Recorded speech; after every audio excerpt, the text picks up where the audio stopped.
What is going on, Wolfpack Nation? We are here once again, y'all, doing another preview here for this upcoming game versus Louisville. Friday night, 7 o'clock in the Carter, y'all. Looking forward to it here. And since we got a home game once again, I know you might kind of catch a little trend here, but when we have home games, we do giveaways. And yes, that was I didn't imagine that being a rhyme, but it works, so we're gonna roll with it. So once again, we're giving away 2 tickets and a parking pass, y'all. We're gonna set that 50 like threshold. So if you haven't already, again, hit that like button so we get that 50 like threshold, and then we're gonna give away these 2 tickets and a parking pass to one of our subscribers who comments down in the video down below. Now keep in mind that this giveaway only applies for part 1 here. So if you watch it in part 2, you gotta only enter here in part 1, y'all. So make sure to do that. And again, it's all free to do, y'all. So again, liking, subscribing, and commenting is all free to do. And for the comment, I want you to comment who was your favorite all-time NC State player and why. And again, we will pick one of those comments to win the 2 tickets and a parking pass free of charge, y'all, to the Louisville game here this Friday. And we will pick that winner on Thursday afternoon. So make sure to stay tuned and be ready, as we will shout out the winner here. And so be ready to check it out, and then reach out to us to claim your 2 tickets and parking pass if you are the winner. So now let's jump into it here. So we got a guy that's a friend of the podcast for sure, been on with us multiple times. I always enjoy having him on here, and it's been a while. Appreciate it. Oh, yeah. You met Ryan. Yeah, our man, Ryan Williams here from Inside Pack Sports. Ryan, thanks for joining us once again, my man. Yep, glad to be back. Always a pleasure. Oh, man, good deal. So let's jump right into it here, Ryan. You know, I know it was funny when I reached out to you. One of the first things you said was, "Oh, good," because I got a lot to say, you know, in terms of coming on the show. So, so looking forward to it. And I mean, you know, let's kind of start with it here. You know, obviously one of the biggest pieces of news heading into the game was news about Jordan Houston deciding to sit out the rest of the season, redshirt. And more, I mean, even though it wasn't necessarily said, I mean, reading between the lines, you know, more likely transfer somewhere else. And what was your initial thoughts on it? I missed your initial thoughts when you've heard that news. Yeah, for me, it came as a shock, because it's like what happened on a Wednesday, 2 days before game day, in the middle of a week, basically the middle of the season. And to me, it was a shock. Like I saw the tweet come across, and we hadn't heard of anything coming yet. And that popped up, and I was like, okay, that's weird. And I mean, it's a hard situation, because it's like Houston's been there through so much, right? So he's basically been through 3 offense coordinators now. I think he was there when Dez and Roper were both sharing offensive coordinator duties. Mm-hmm. And he stuck through all that. He stuck through all the COVID, all the different challenges. And then, you know, he gets to his year now, and it's like he chooses to redshirt and then inevitably probably transfer. And you know, there was a lot of, I guess, comments online from people saying, "Oh yeah, you know, he needs to leave and this and that." And it's hard to watch, or it's hard to read, but you always have those fans. Because to me, I always wanted him to succeed, because he's always been a state guy. He's stuck there through everything for the last 4 or 5 years. Yeah, he's a great guy. You know, we've talked to him before. He's very nice, down to earth, and you know, you just wanted to see him to succeed, but sometimes that always doesn't happen. So for me, it's more so like, I'm happy for him. I think he's making a very good decision to get his degree, and then he's most likely going to transfer. Because I do think he's a talent, but maybe, you know, sometimes you just need to change scenery. So hopefully his final year, he'll be able to get some good run, good flow. But it definitely came as a surprise, because I did not expect that to come through mid-season, that one of your top guys that was supposed to start all season is going to be transferred. Well, redshirt. Yeah, absolutely. And the weird thing for me was he still had one more game he could have played for us, you know, yep. And he still would have been, you know, still would have had his red shirt. So it was just interesting to drop it when he did. So, but yeah, I think he's a great dude, and I wish him nothing but the best. I mean, he was always, I've talked to him a half dozen times, and he was always nice. So, you know, yeah. For all the haters, you know, like you said, we're going to have that part of our fan base, and it's a shame. Right. Yeah. And it's part of every fan base. because for us, is you get to know them on a personal level. Hmm. And Doran, I'm not trying to jump ahead, but Doran talked about, there's real life matters that go on with teams. So it's like when you get to know these guys, you kind of connect to them on a personal level as Hmm. opposed to an athlete.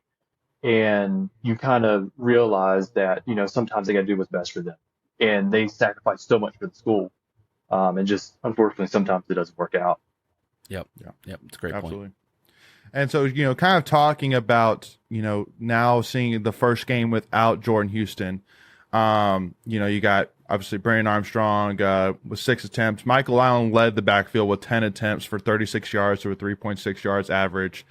Kendrick Raphael, he came in early.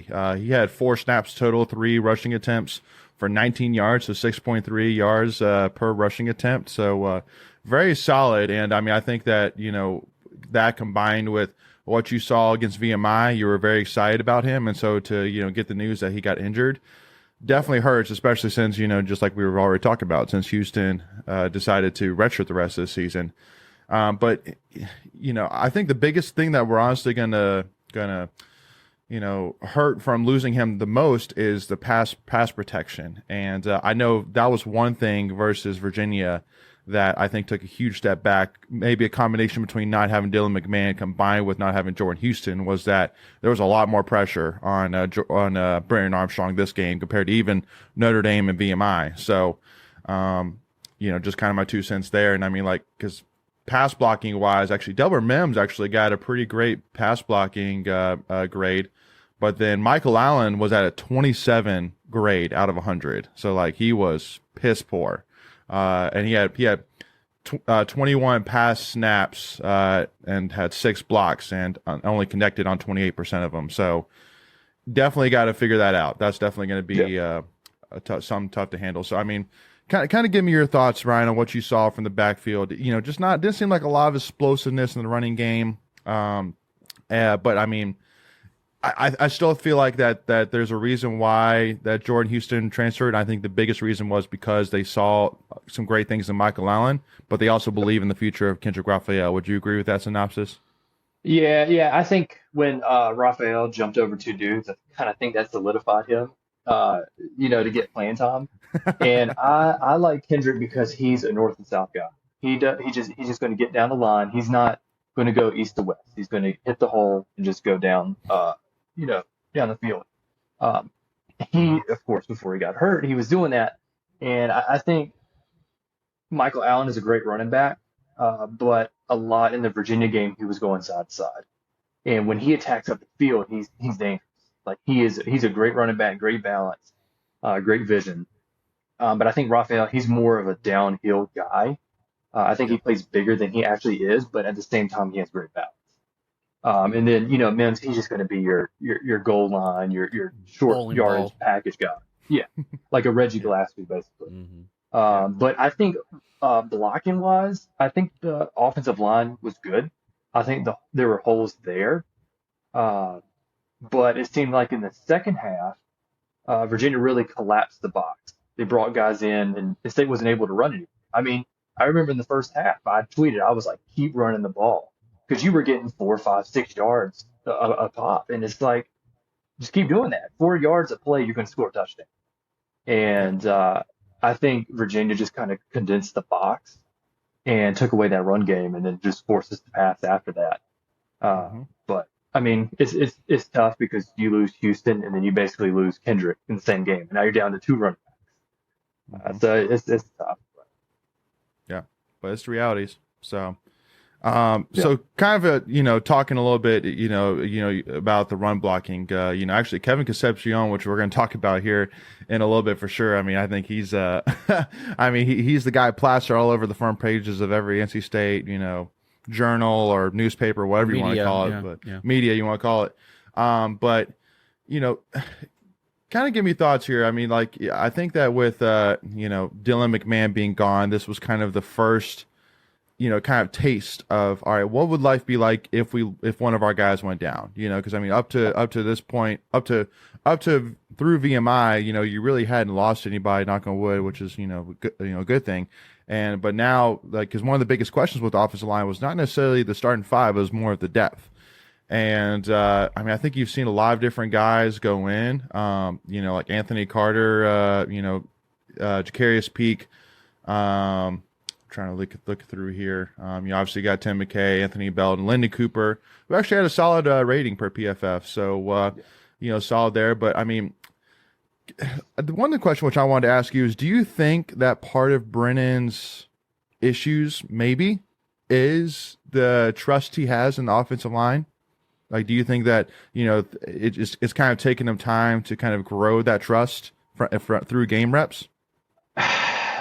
Possibly, because his last year at Virginia was a whole new offensive line. That Like was not a good his offensive stat line. dropped because they were awful. I mean, basically they lost their whole offensive line. I'm pretty sure they lost all 5 starters. They did, yeah. So it could be a mental thing where in the back of his head he's thinking, I got to get rid of this ball, and that's why it can sometimes come off as a one read, pass, and then he just either runs it or whatever. But it seems like when he does have time to go through his progressions, and look off defenders, good things happen. And I felt like uh, Cooper, he played a good game. There was 2 blitzes right at the middle that he gave up. And for me, I think it's more so him never playing center or not playing center because you're just not used to that as a guard. And overall, I mean, I think the line has been good. I think they've gotten better. I think the first game was very iffy against UConn. It seemed like Armstrong was under pressure all the time, and we won that game because he was able to make plays because the line would break down. But I felt like against VMI, and then against Virginia, they were a lot better. And once you get McMahon back, it'll help with that depth that you mentioned. Before we continue, I want to take a quick second to tell you about our sponsor, Flightland's Jessup Insurance Group, that has your whole world covered, with agents in 5 offices throughout eastern North Carolina to help you decide how much coverage you need. Offering policies for home and auto, recreational vehicles, commercial, crop, health, life, and employee benefits. They are able to combine options to find a comprehensive solution that works for you. Flightland's Jessup protects the things you love so you can spend less time worrying and more time enjoying them. Find them on Facebook and Instagram at Flightlands Jessup. You can also visit their webpage at www.flightlandsjessup.com. So please make sure to go and check them out. So let's kind of move into it, really kind of fully talking about Brennan Armstrong here. Obviously this is, like besides we have kind of the media front page news guy, and then we have the most common conversation topic, which right now is Brennan Armstrong for sure. And I mean, I'll be honest and say that this game against Virginia really undercut my expectations of what we were going to see from Brandon Armstrong. 15 for 31, so 48.4 completion percentage, 180 yards, 2 touchdowns, and interception. And really watching this game, I wouldn't necessarily say that a lot of the offensive issues were necessarily his fault in my mind. A lot of really what I thought was that, to be honest, and we'll kind of try and keep this broken up between wide receivers and quarterback, but it just didn't seem like the wide receivers were really getting much separation. Like every single throw that Except he saw, one dude. except one dude. Who was that again? Yeah. Kevin Concepcion. Yeah, I think he's like yeah. number 10. I'm Yeah, not, right? not Yeah. sure. And number 1 in your hearts, Greg. That's right. That's right. Yeah, no, exactly. And so, like, do you think that maybe, I mean, that a lot of the negative talk against Brennan from NC State fans should be less concentrated on Brennan and maybe more spread out between maybe some play calling, which I think, we could probably make some issues about, combined with wide receiver play as well? Yeah. So to me, I feel like a nice offense, and I'm sure you guys feel the same way. We thought there was going to be more motion, more misdirection in the offense. And we're in going into the 5th game. And after the 4th game, I'm like, this offense looks very just straightforward. It's basically like Armstrong's just dropping back, throwing the ball. There's no play action. There's no getting the ball out on the sidelines, rolling out. And to me, so the play where Casey scored his first touchdown, like that was just nasty. Like if you go back and watch that play, like the play design, the route by Casey, just nasty. And it's like, that's more of the stuff I expect to see with the offense. I don't know if it's a thing of where they're trying to work everyone in. But to me, and we've talked about it before, you have to start condensing the wide receiver rotation. Like you have to get your guys out there that need to be out there. Like Yeah. I want to see us throwing jump balls and go routes to Rosner. Loveless saying he has his place. He's a great receiver, but to me, we should be throwing go routes to Rosner or Collins, who are 6'3", 6'4", 6'5", But in at the that same area. time, you need that line protection, right? So if you're not, they kind of go one hand in hand. And so I don't think we've gotten to the point where we can, push the ball down the field with the trust on that line at Right. sometimes. Yeah, and I think a lot of it going back to our old, or what we just talked about. You need your running back to block Mm-hmm. because that's You're the right. big thing. Because it's like if you keep your running back in the block, then that's one less receiver. But if he's not blocking, then you're basically playing 10 on 11. Yep. Right. Yep. But I mean, it's a great point. I mean, you have to, if to push the ball down the field, you have to have time to make those plays. You have to make time, to do those reads. Yep. But for me, I would like to see more of a mix up on the offense. I thought that Penix would be a huge part of the offense, and he's getting one catch for 6 yards a game, if Yeah. that. Yep. And to me, he was like that gadget player that Anai always has in his offense that would be able to really thrive within the hashes. And we just haven't seen much of it. Yeah. Conversely, I think Tootle had like one or so catches. So just that position group in general has not really been used that much. Like we thought they would potentially be, like you're saying, Ryan. Yeah, and I think in that position, it's been more so Peak. I think Ja'Carri's Peak has been playing more tight end because he's kind of undersized right now as offensive lineman. So they have him as tight end just blocking. So it's tough because it's like if I'm Virginia and I see Peak coming in, the first thing I'm thinking is like, this is most likely either going to be a run or a short pass. Like Peak's not going to go out on a route. Like you're not going to be worrying about him catching back. Right. Same with Mims, right? Yeah, it's When you you're see not. Mims in the game. Yeah. Yeah, you're not going to be throwing a running back screen to him or an out route to him. Like he's Right. most likely going to either be running the ball or blocking. So then you Yeah. don't even have to worry about covering him. Right. And I want to kind of blow your mind here a little bit, but I know that we kind of talked a lot about the UConn game, and even going into it, and even afterwards, saying, yeah, Doran really, and I really tried to keep the playbook really vanilla for UConn to not show too much for Notre Dame. But I saw some things versus UConn, like I think it was like the first drive where we did kind of like a really creative like counter run where basically Brandon Oshon became a blocker. Yep. And like I'm thinking about creative plays like that, being like, I haven't seen really creative stuff like that, since UConn, really. Just like you were saying, Ryan, like, I mean, everything's been really just, kind of just straightforward. And, not, just like you said, like not a lot of crossing routes, but also too, I don't know. It's just a, kind of a head scratcher, but kind of other things which I want to mention though. And again, I want to make it very clear that, I'm not going to say whatsoever that this is anybody's, like, this is one player's fault or, that somebody's not a good player, things like that. I'm just saying straight from what I see, and I'm just saying straight for what the stats say. And, we got to talk about it. We can't say, like, every player is amazing. They've done a great job for us so far. Like, we got to be real from time to time. And I'm sitting here saying, as much as the coaches love Keon Lesane, and as much as Terrell Timmons really popped off the page last year,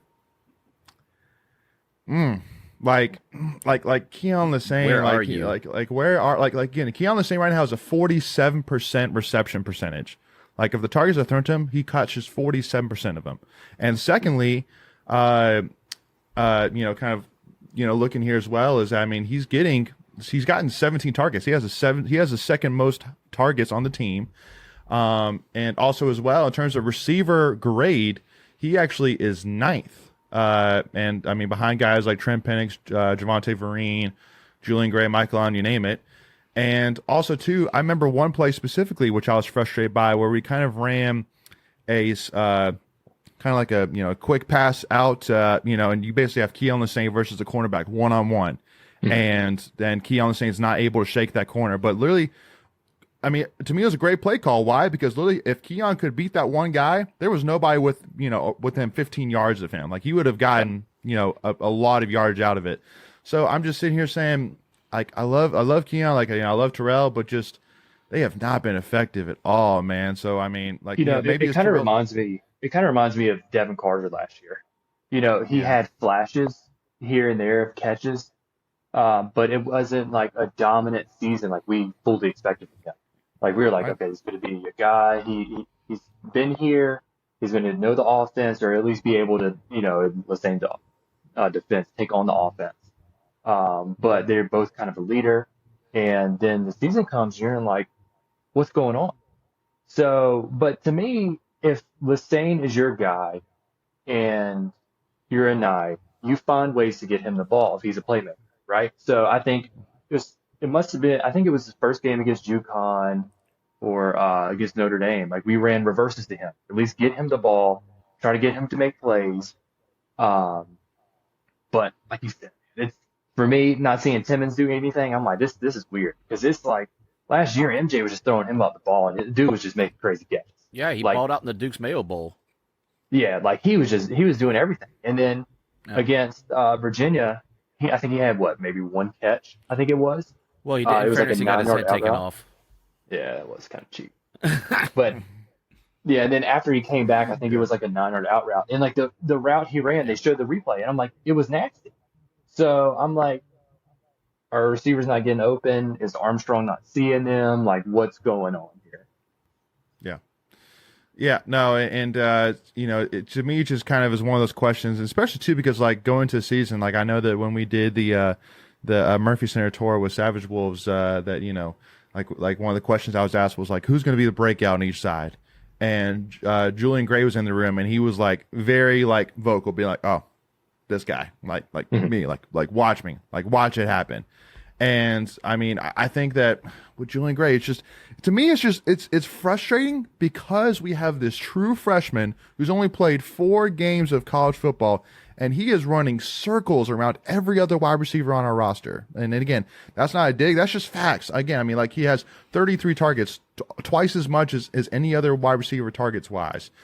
238 yards catch, which is also double more than any other wide receiver. Has 2 of the 5 receiving touchdowns we have so far. Is graded on PFF as the highest, wide receiver grade for the season so far. And again, this is a guy who, once again, literally not even a year ago was playing high school football, and like the sky's the limit for him. Again, we'll kind of focus on him here a little bit, but I think that's kind of the biggest frustration. Is like, dude, you have this guy, like if we have DJ Collins or Keon or Julian or Porter, like step up, then we're going to be in great shape because you can highlight that dude, but you need guys to kind of help take the focus off him, which I'm not really seeing right now. Yeah. So like my question to you, like think about is like, is it a thing of where Casey and Armstrong have a connection because Casey's always playing the same position. He's playing the majority of the snaps. He's always on the field, so Armstrong's always normally throwing to him. He's in almost all your packages. That was my So it's thought. like you're used to his speed, you're used to where he's going to be at. But then every other position, you have dudes just coming in and out left and right for different packages. It's like you never have a set package or a set of personnel that you're having on the field. So it's different speed, right? So Gray's much faster than Lassane. Rosner's much bigger than Gray. And you're throwing to all these different targets. And, again, maybe I'm just overthinking it, but no, I mean, and Greg, I want to kind of hear your thoughts, but I mean, just to kind of feed into your thought here, Greg. I mean, so literally, Casey's played 135 pass snaps. Keon Lassane's played 125, and then it's a huge drop. Julian Gray plays 84, Porter Rooks 72, so it's a huge drop. So basically, after Keon and Casey, it's been basically just a mix of plug guys. And play. From there. Yeah. No, my thought was before Ryan said it was like, you have 1 or 2 dudes on the field all the time, and to Ryan's point, you know exactly where they're going to be. You know how fast they're going to get to that spot. So in the back of my mind as a quarterback, you know that dude's going to be there in 2 seconds, 3 seconds, whatever it is. And the timing is everything. So yeah, I completely agree with what Ryan's point was on that. I mean, I just can't add anything more. I mean, and like even that interception that Armstrong threw against Virginia, like at the time, I'm like, dude, what are you throwing? That's an awful pass. But it could be a thing of where it probably most likely was a miscommunication. I think he thought Vareem was going to go out, do an out, but he did a dig instead to the inside. And it's like that timing, the consistency isn't there, and it can lead to mistakes like that. Right. Mm-hmm.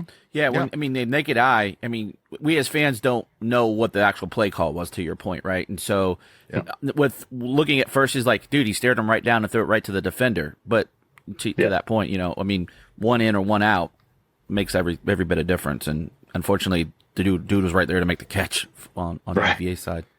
Well, especially watching it back, or just watching it even in the moments, like you're saying to yourself, like Brandon Armstrong's the guy with enough experience that only way that you throw a ball like with nobody there for NC State side is basically because of a more likely miscommunication. It's more likely not like I don't know where to throw it, so I'm just going to throw it in this area. Like, I mean, he's got enough experience. He's not going to make mistakes to that level. Yeah, and the other part of that is quarterbacks throw to a spot, right? So they know that their guy is going to be, within, a 2 or 3 yard radius, and so they can make the catch. So when you throw it to exactly to that spot, chances are, like Ryan's saying, it's probably a miscommunication on someone's part.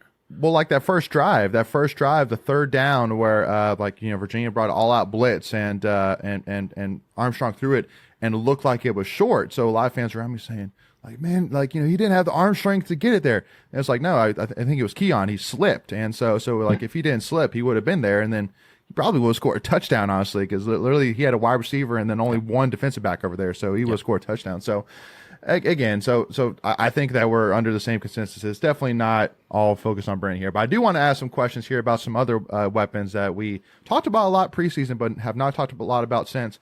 Talk about KC as well as talk about the defensive side as well, which I don't think needs as much talk as the offense does. But again, we'll definitely, we'll see. We'll talk about more here in part 2, y'all. But once again, y'all, if you haven't already, make sure again, enter into our giveaway, 2 tickets and a parking pass for Louisville. Make sure again to just make sure we hit that 50 like threshold, y'all, and then make sure to again leave a comment of who is your favorite all-time Mississippi State player and why, and make sure you're a subscriber, and then we will pick that person Thursday afternoon, and we will make sure it's in the comment below. So make sure to stay tuned, so that way you'll see if you won that prize. Ryan, want to give an opportunity again. Always a pleasure. Anything? What's going on with IPS right now? I know that anybody who's a State fan that's been a State fan for more than a couple months knows of IPS and knows where to check it out. But anything unique right now for fans to know when it comes to IPS world? Man, it's kind of a slow period right now. Recruiting's kind of died down with high school football starting. But I'm pretty sure they got some stuff coming up soon with basketball. Basketball's coming about here in a month. Yeah, so that's right. Then get to start covering that and it'd be fun all over again. Yeah, practice starts this week, right? Yep. That's right. Love it. All right, y'all. So again, make sure to tune in for part 2, y'all, as we continue this conversation breakdown and preview for Louisville. We'll see y'all for part 2, and go Pack, y'all.